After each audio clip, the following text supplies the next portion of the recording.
Hello students, today we will learn dilated time under the heading time dilation.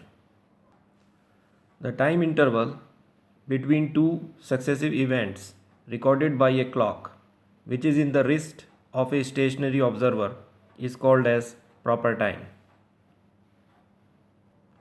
But when an observer is moving with very high velocity comparable to velocity of light and is in relative motion with respect to the clock which is in the wrist of the stationary observer, then this time interval between the same two successive events appear to get longer by a factor 1 upon under root 1 minus v square by c square to the observer which is in relative motion with respect to the clock, and this increased time interval between the same two successive events is called as dilated time. The dilated time is a function of velocity of the observer relative to clock.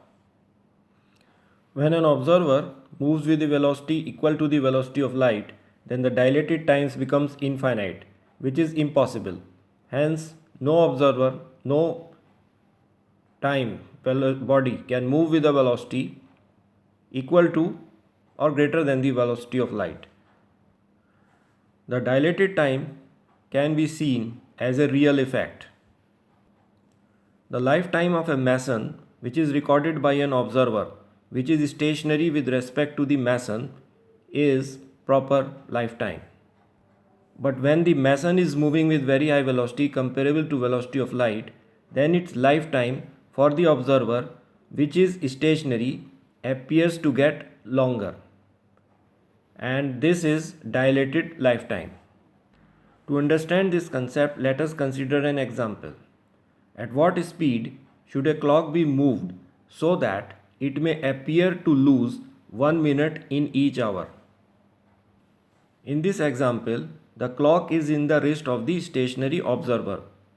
So whatever the time the clock will record for the stationary observer is proper time. So 1 hour will be 1 hour for a stationary observer. So here the proper time is 1 hour or 60 minutes. Now when the clock and the observer are in relative motion such that they are moving with velocity very high comparable to velocity of light, then the time which is recorded by the clock in the wrist of the stationary observer, then that time for the observer which is in relative motion with respect to clock appears to get longer, and the clock appears to get slow for that observer. So in the question it is given that the clock loses 1 minute in each hour. So this is for the observer which is in relative motion with respect to clock.